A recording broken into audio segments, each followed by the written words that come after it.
This episode of the LCTV News is brought to you by North Shore Community College. If you have the will to attend college, we have the way for you to earn your degree.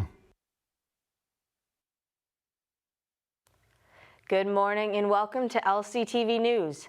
I'm Dani Vittori, and as the weather is giving us a preview of summer, the city is celebrating culture and community service. On Zoom, members of the North Shore Juneteenth Association joined us to talk about their upcoming events. Here's the news for Friday, April 14th, 2023.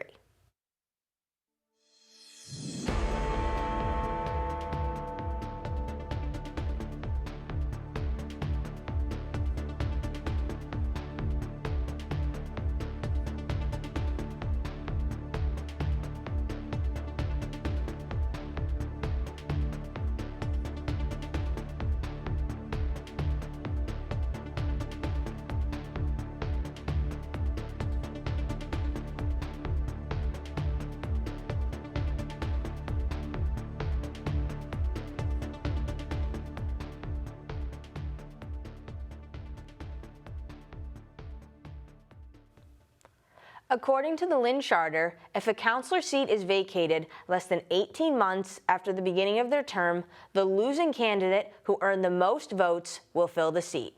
Since the passing of Councilor Barton, North Shore Juneteenth Association founder and president Nicole McClain will fill the open seat. According to a statement released by McClain, she is ready to follow in the footsteps of the late councillor and support all the people of Lynn.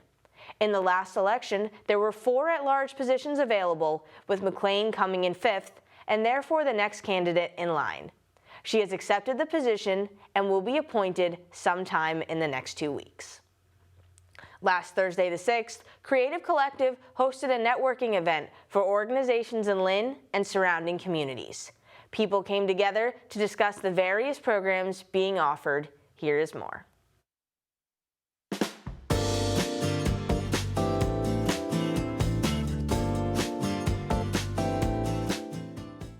Be a mentor, we need that. We have a whole program that depends on people like y'all. Y'all are leaders and trailblazers in our community. Our youth needs you to find their way. We have a program, an event called TLLM, that means they look like me, coming up in June, because all of these babies need to see a reflection of themselves in somebody that's made it, because hope is necessary today. Love is necessary today. This is again why I thank you all for being here today. I think we have a lot of aspirations here in the city of Lynn to grow and to do it in a way that really benefits the community. And we are really relying on all of you to help us do that and to help us find that ability to grow in a way that benefits everyone, to do it in a way that is true to the community, retains our authenticity, and arts and culture is such a beautiful way to do that. So, Filmmakers Collaborative, we're a nonprofit located in Melrose, Mass. We support filmmakers with fiscal sponsorship for documentaries, and just in the past few years, I've been leading a film education program class all over Massachusetts. We're hoping to come to Lynn soon. Raleigh can talk a little bit about what it's like. He teaches over at Boston Public Schools right now. Yeah, teaching, it's been a new experience for me, but so far it's been pretty fun.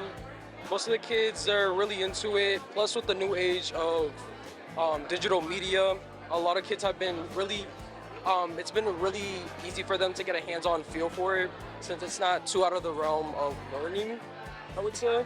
So the reason why I wanted to come to this event, I wanted to check out the vaults and see all the great work that Edwin and the Lynn Music Foundation was doing. And also we're a member of the collective, so want to just come support and see other creatives. I came to the vault today so I can connect with more of the local artists and figuring out local art businesses that are around.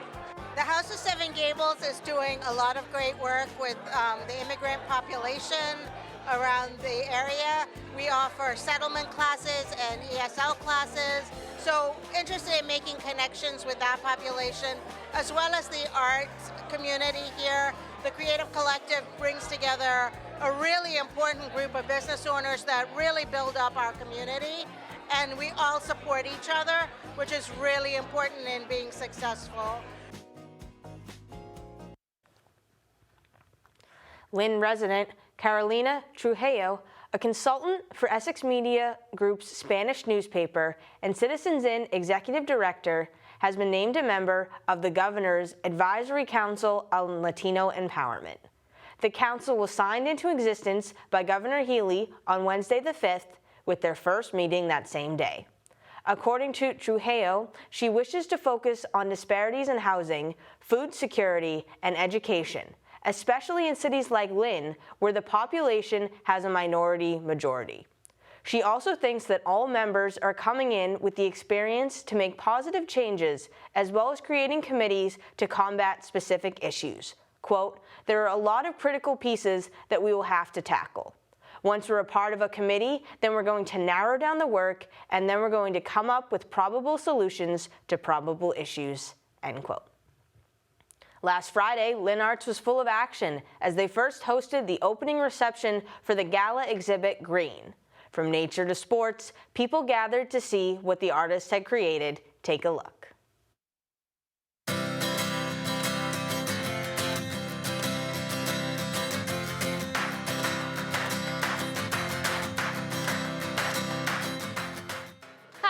Yvonne here at the Gallery at Lynn Arts. I am the Vice President as well as the curator of the Green exhibit that is here until mid-May. We do a color show every year, and last year was blue, this year is green. Somehow I ended up curating both.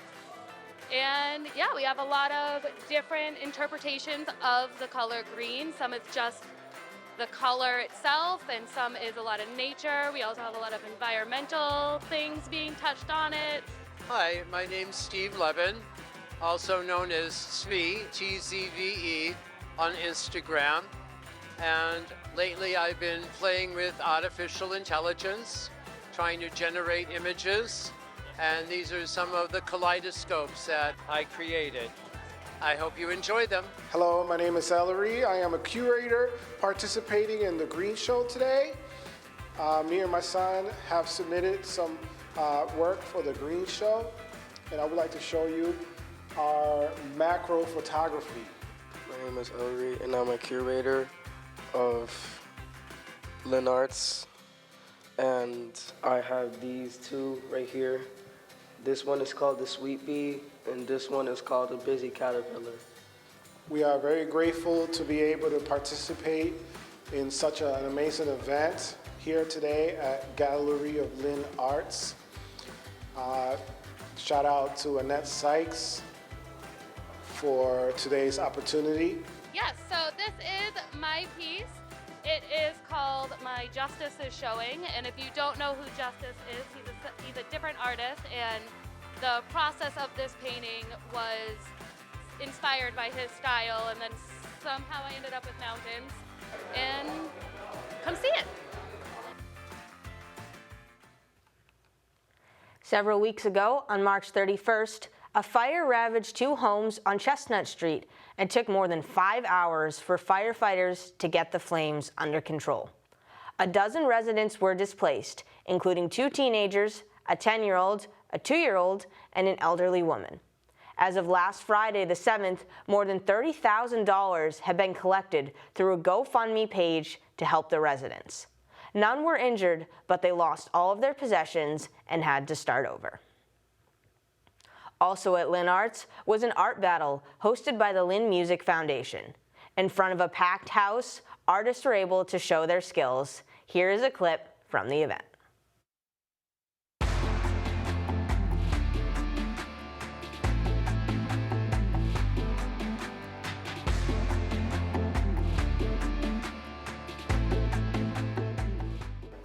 I have been painting since, I've been painting professionally since 2017, 2018, but I've been a full-time muralist since 2020. So we're here at the Lynn Music Foundation at the Lynn Arts building, and we are here doing Art Battle. I am one of 12 artists who will be competing. We're doing a couple rounds of 20 minutes of painting. Everybody gets a canvas, paint, and we kind of just go at the canvas for 20 minutes, and then the audience gets to vote people into the next round until until you get to like the championship. Yeah. Today I'm going to be painting for the first time in ArtBattle. Yeah, I was a producer of ArtBattle Boston since 2019. And through the pandemic, I did paint one time virtually because we were doing some virtual art battles, while everybody was at home back then. Yeah, they're a lot of fun. This will be nice because I'll get the different perspectives and I can see what I've been putting people through for 3 years already. So it's kind of a little different spin on it, for me. The reason I'm painting today is in the gallery next door. I often exhibit paintings there. And I also go there for life drawing, so I do life drawing next door, and the life drawing supervisor there, person recommended me to Edwin, and he sent me an email, so I felt obliged. Since I was going to be here for that, I go, well, I can't escape it, so so I was going to just come as a spectator to it, so this will be a little bit of both. I have never participated in an art battle before. I have no idea what I got myself into, but in a good way. It's going to be a lot of fun. There's a lot of great energy, amazing artists. There's a really great art community here in Lynn, so it's like from people, whether you're an artist from Lynn or artists coming to Lynn to do this, it's like great energy, a lot of camaraderie, and yeah, it's a lot of fun. Brushes down. Brushes down.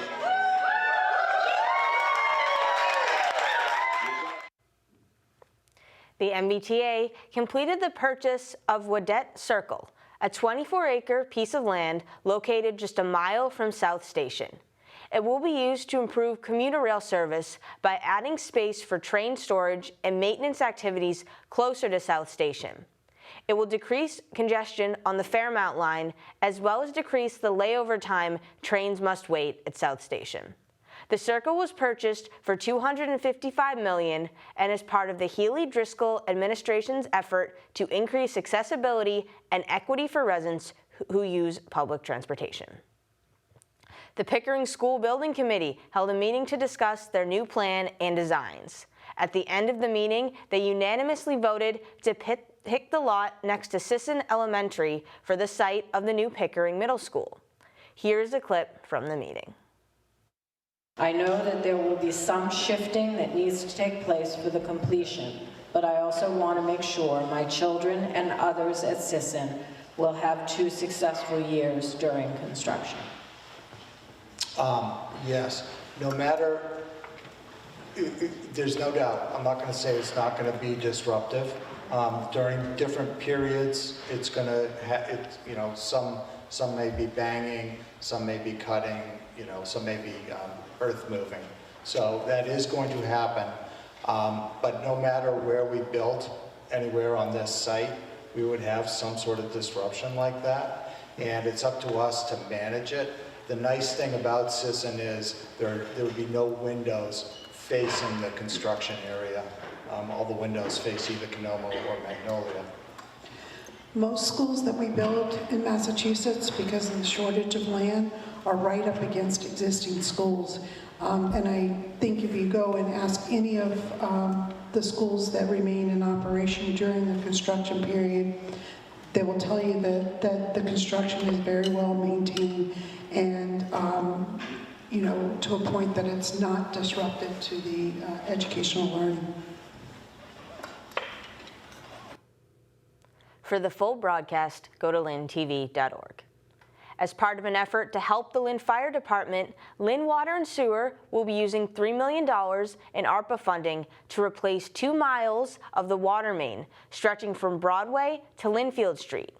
Work is expected to begin this summer as the century-old narrow pipes will be replaced with new, wider ones to improve water flow and pressure.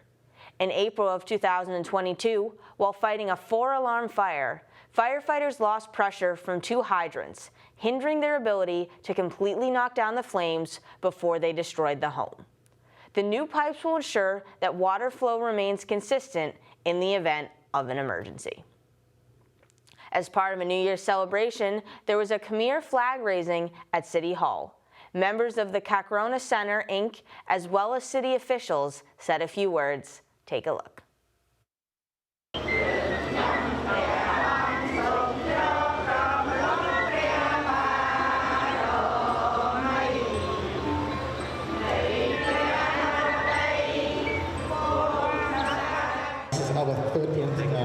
flag raising ceremony in this city.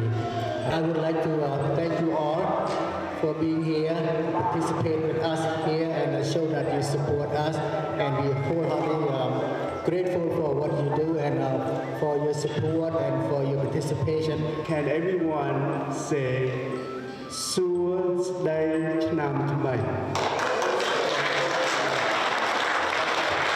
That's my word for Happy New Year. It's such a wonderful opportunity for us to celebrate the amazing Khmer community that we have here in the city of Lynn. When I reflect on the journeys that a lot of you have been on, your families have been on, I'm blown away by the strength, the courage, and the fortune that strength, those journeys, have ended here in Lynn and have become part of our community. I have to confess, of all the many years that we do the Khmer raising, this is the crowd that sort of touches me, right? It tells us that we are together, we are united, we belong, and we share with one another and support one another. Again, thank you so much for being here, and Happy New Year. Happy New Year! Happy New Year!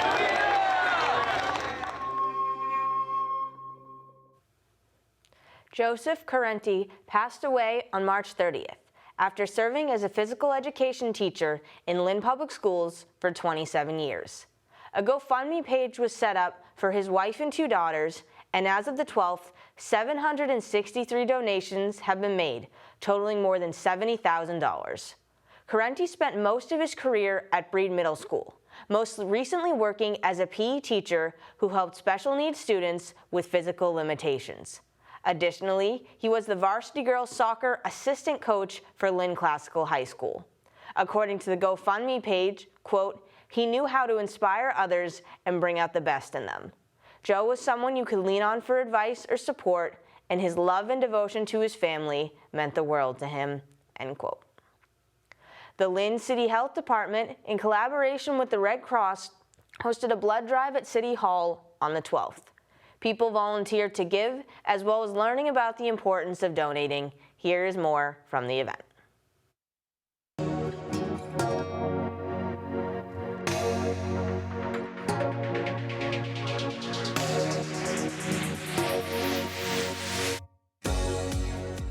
Today, Jen and MJ were kind enough to host a Red Cross blood drive event here at City Hall in Lynn in the Public Health Office.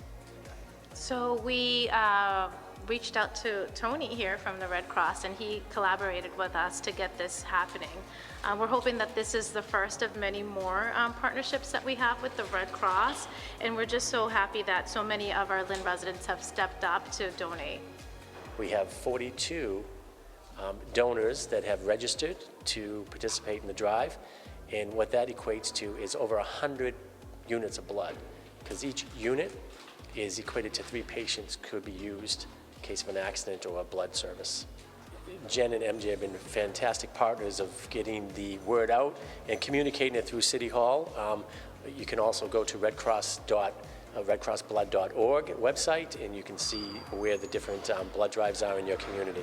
There are a lot of great nonprofits in the world. You could do food pantries, you can do clothing drives and so forth, but the one drive or the one donation that a person can make is the human donation of blood, which affects someone's life. So every donation here that at City Hall that we're going to get today is going to go and be used by a hospital that will help a patient either through cancer or a blood donation or an accident, help them survive. On deck, the sports update.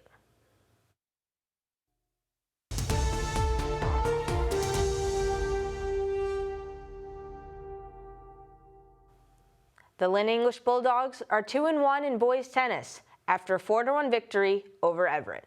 The scoring was split evenly between singles and doubles with 2 points apiece.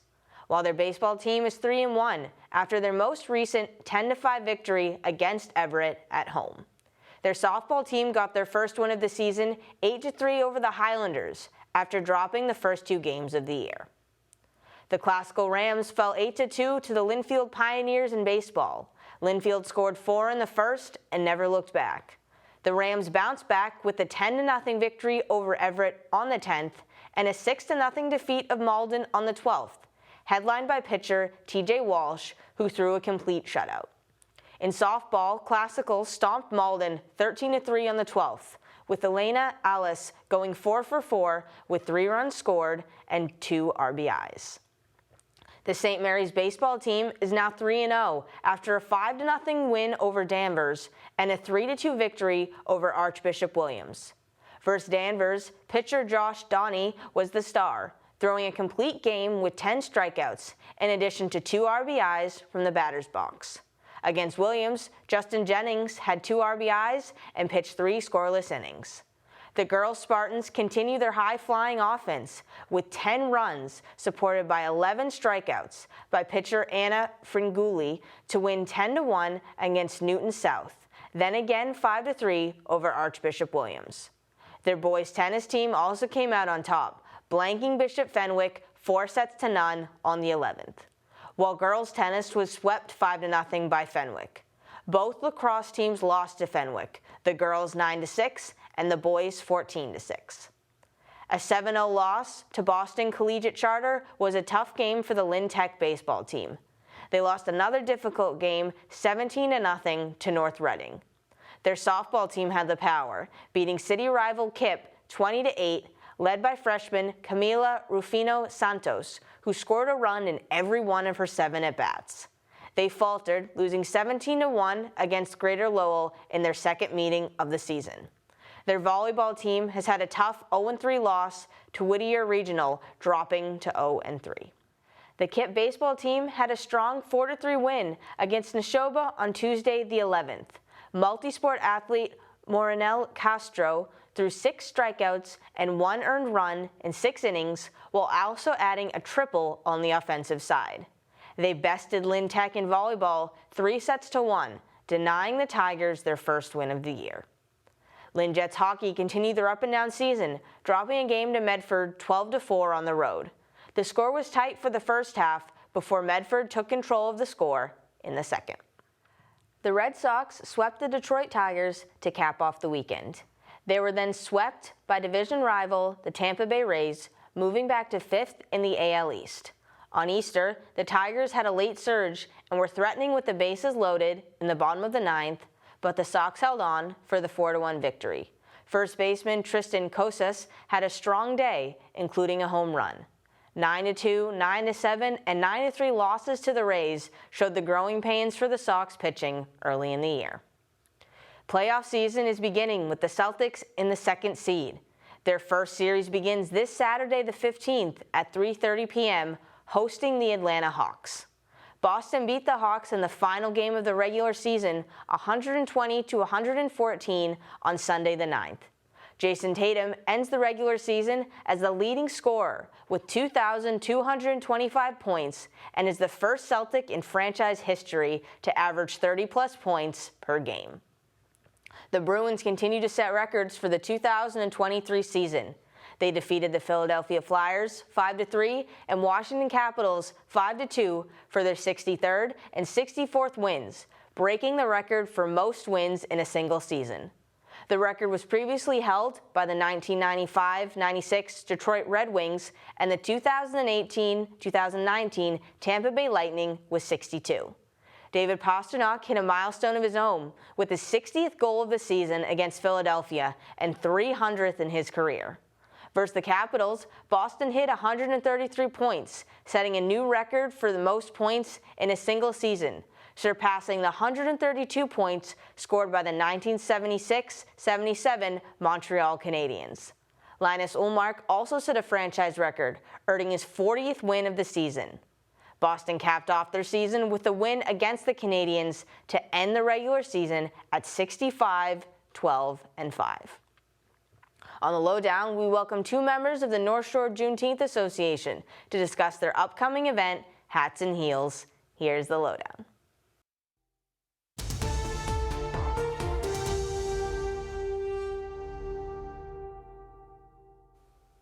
Good afternoon and welcome back to the Lynn Lowdown. I'm Dani Vittori, and today we have on two very special guests on Zoom from the North Shore Juneteenth Association, the co-chairs of the Hats and Heels event. Thanks for coming on the show. Our pleasure. So Thank you for having us. Thank you. And would you mind quickly introducing yourself? Jody, you can go first. Hi, I'm Jody Smith, and I'm the outgoing co-chair of this year's North Shore Juneteenth Association Hats and Heels Tea. And my name is Agar Wayne Okoye, and I am one of the co-chairs, the incoming co-chairs of this year's Hats and Heels Tea event. My day job is an attorney here in Lynn, so I want to describe myself as author, attorney, activist, and I found home with the North Shore Juneteenth. Thank you for having us. Great. And I know I just asked you this question before we went on air, but so sorry for repeating myself. But Agar, you can start. How did you first become associated with North Shore Juneteenth?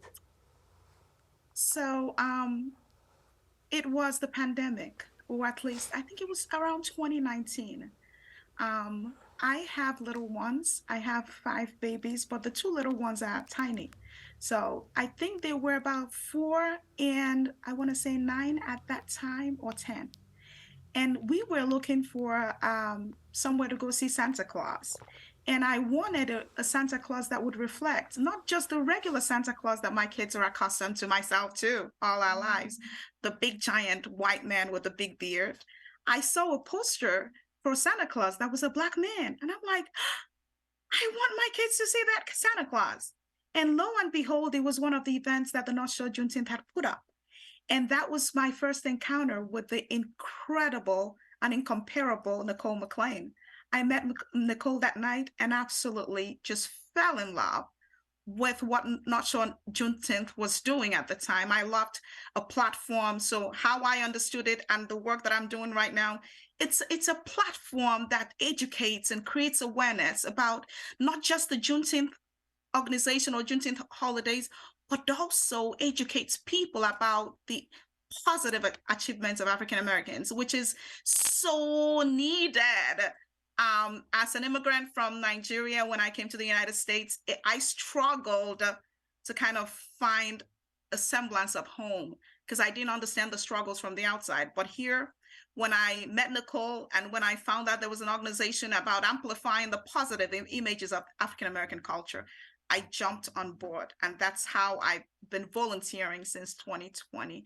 And also in 2020, there were just, very difficult times.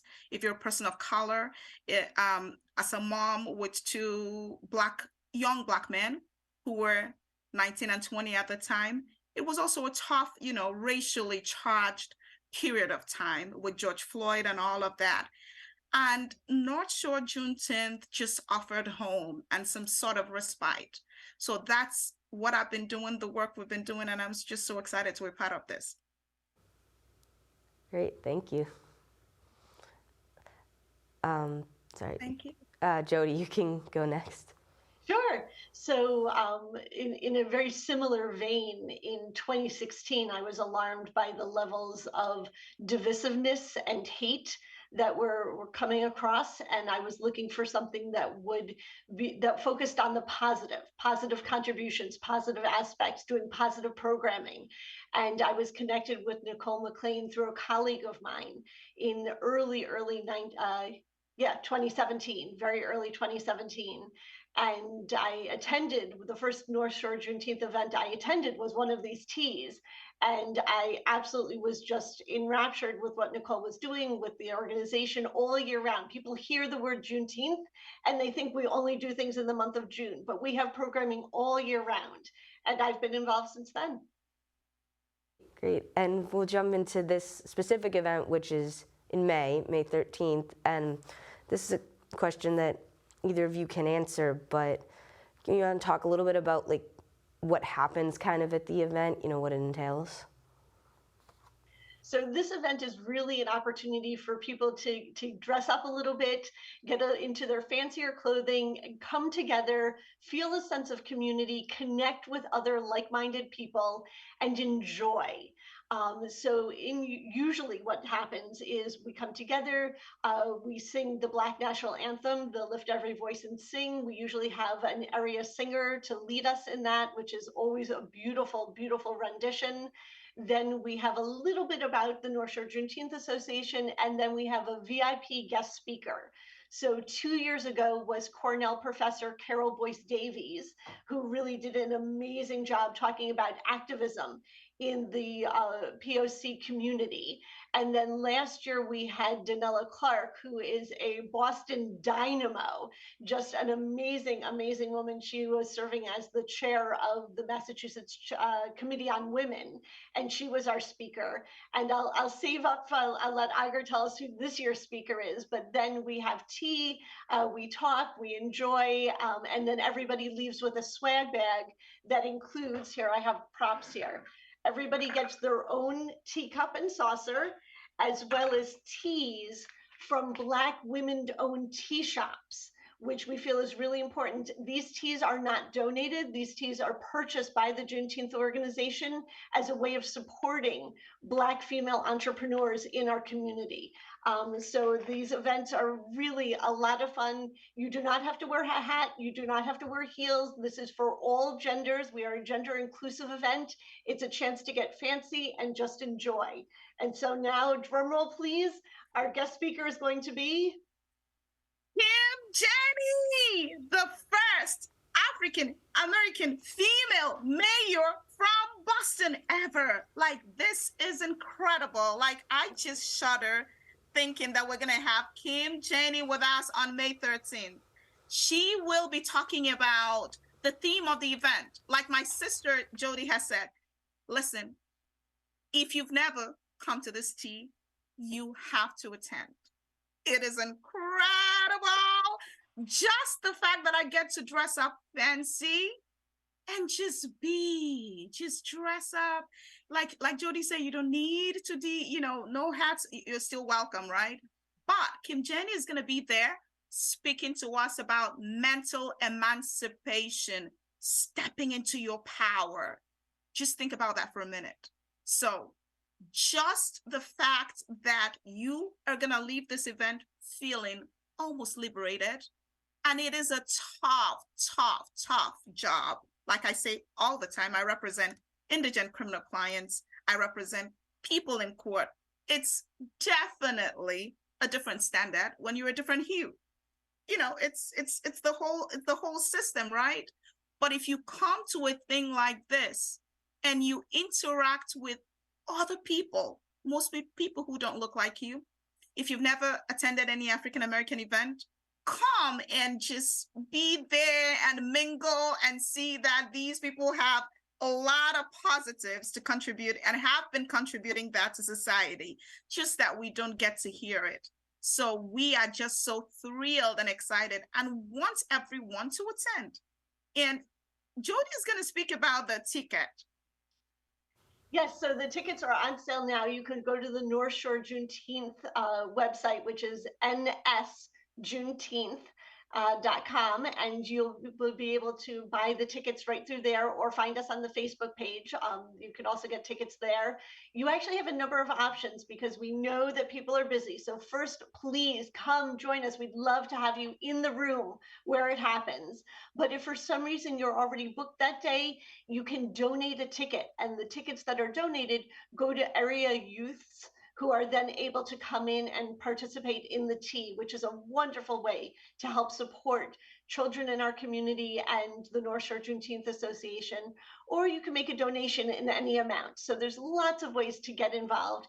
And if the tea is a conflict for you, please join us on April 30th and come run around Lynn. We have our Black Excellence 5K. Then we have the North Shore Juneteenth flag raisings all through the month of June. If there's not one in your town, there's one in a town very close by. We're happy to have you join us in a number of different ways. It Yes. does. I think I forgot to mention something. May I mention it? We also have the Black Women of the Suffrage Movement currently going on from March 31st up until April. If you don't know anything about the Civil Rights Movement or even the history before the civil rights movement, our right to vote, and the role Black women played in all of these accomplishments. Please, please, please come join us. We have events, like Jody said, throughout the year.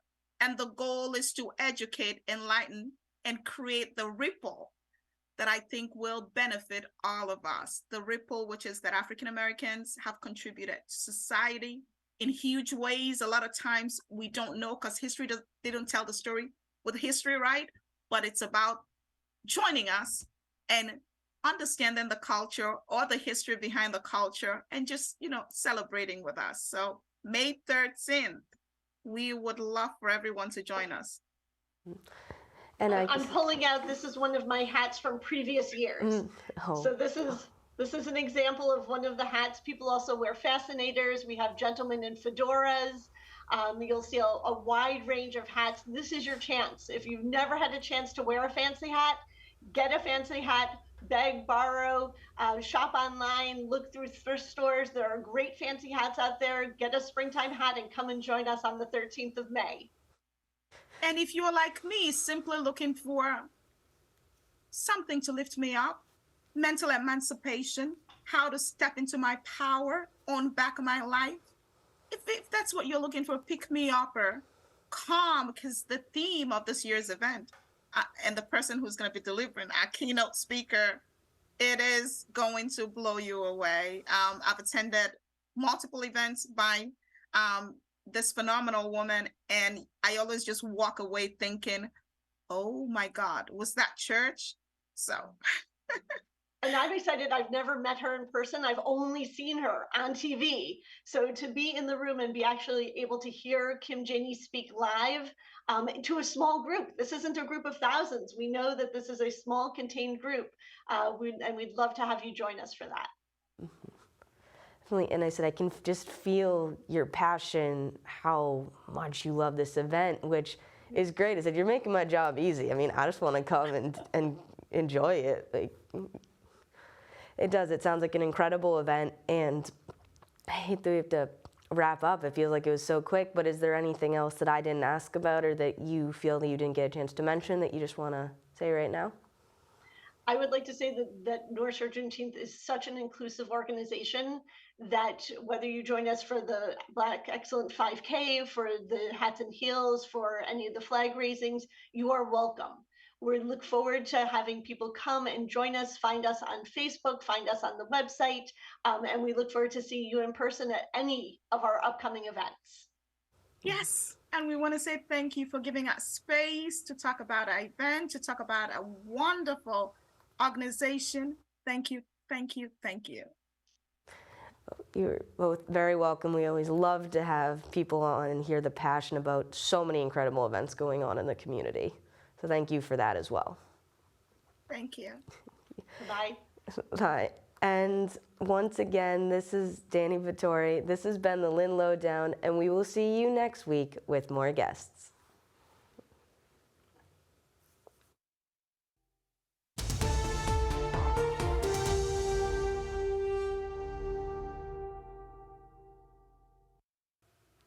Now, the community calendar.